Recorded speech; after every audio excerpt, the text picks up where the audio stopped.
ಇನ್ನು ಉಪಮುಖ್ಯಮಂತ್ರಿ D K Shivakumar ಅವರು ಕೂಡ ಈ ವಿಚಾರಕ್ಕೆ ಸಂಬಂಧಪಟ್ಟಂತೆ ಮಾತಾಡಿದ್ದಾರೆ. ಅಂದರೆ ಒಟ್ಟಾರೆ ಬಳ್ಳಾರಿ ನಡೆದಂತಹ ಗಲಾಟೆ, ಸಸ್ಪೆನ್ಷನ್ ಎಲ್ಲದರ ಬಗ್ಗೆನೂ ಕೂಡ ಮಾತಾಡಿದ್ದಾರೆ.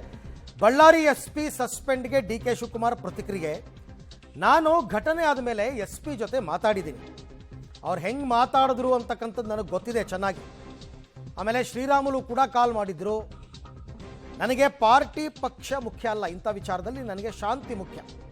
ರಾಮುಲು ಕಾಲ್ ಮಾಡಿದಾಗಲೂ ನಾನು ರಿಸೀವ್ ಮಾಡಿ ಮಾತಾಡಿದ್ದೀನಿ. ಹೀಗಂತ ಬಳ್ಳಾರಿ ಗಲಭೆ ಬಗ್ಗೆ ಬೆಂಗಳೂರಿನಲ್ಲಿ ಡಿ ಕೆ ಶಿವಕುಮಾರ್ ಅವರ ಪ್ರತಿಕ್ರಿಯೆ ಎಲ್ಲರೂ ಕೇಳ್ತಿರೋದು. ಅವರು ಪಾಪ SP ಆಗಿ ಚಾರ್ಜ್ ತಗೊಂಡು ಒಂದು ದಿನ ಆಗಿಲ್ಲ ಇನ್ನೂ, ಆವಾಗಲೇ ಅವ್ರನ್ನ ಸಸ್ಪೆಂಡ್ ಮಾಡಿದಿರಲ್ಲ, ಸರಿನಾ? ಇದಕ್ಕೆ ಈಗ ಸರ್ಕಾರ ಸಮರ್ಥನೆಗಿಳಿದಿದೆ.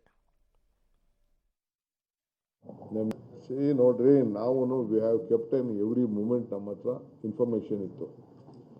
ನಾನು SP ಮಾತಾಡಿದ್ದೀನಿ. ಅದೇ ಟೈಮಲ್ಲಿ ವಿತಿನ್ ಫ್ಯೂ ಮಿನಿಟ್ಸ್ ಗೊತ್ತಾದ ತಕ್ಷಣ ನಾನೇ SP ಮಾತಾಡಿದ್ದೀನಿ.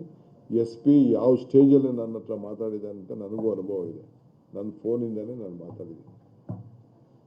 ಏನು ಆನ್ಸರ್ ಮಾಡಬೇಕಾಗಿತ್ತು ಎತ್ತ ಅಂತ ಮಾತಾಡಿದ್ದೀನಿ. ಹಿಂದೆ ಇದ್ದ SP ಮಾತಾಡಿದ್ದೀನಿ, IG ಮಾತಾಡಿದ್ದೀನಿ, MLA ಮಾತಾಡಿದ್ದೀನಿ, ಬೇರೆ ಲೀಡರ್ಸ್ಗೂ ಮಾತಾಡಿದ್ದೀನಿ. Because we are concern, including Sriramulu ನನಗೆ ಫೋನ್ ಮಾಡಿದರು. ಈ ರೀತಿ ಇಂಥ ಸಂದರ್ಭ ಆಗಿದೆ ಅಂತೇಳಿ ತಕ್ಷಣ ನಾನು ಪೊಲೀಸ್ ಅಲರ್ಟ್ ಮಾಡಿದ್ದೀನಿ.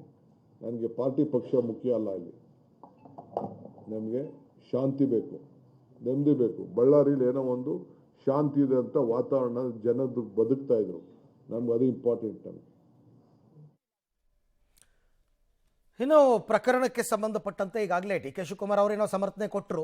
ಬಟ್ ಪ್ರಕರಣದ ತನಿಖೆಯನ್ನು ಪೊಲೀಸರು ಮುಂದುವರಿಸಿದ್ದಾರೆ. ಈಗಲೂ ಕೂಡ ಏನೇನಾಯಿತು, ಏನು ಎತ್ತ ಅನ್ನೋದಕ್ಕೆ ಸಂಬಂಧಪಟ್ಟಂತೆ ಸರ್ಕಾರದ ಡೈರೆಕ್ಷನ್ಸ್ನಲ್ಲಿ ಆ್ಯಕ್ಚುಲಿ ನೋಡಿ, ಸಿದ್ದರಾಮಯ್ಯನವರು ಆ್ಯಕ್ಚುಲಿ ಭರತ್ ರೆಡ್ಡಿ ಮೇಲೆ ಗರಂ ಆಗಿದ್ದರು.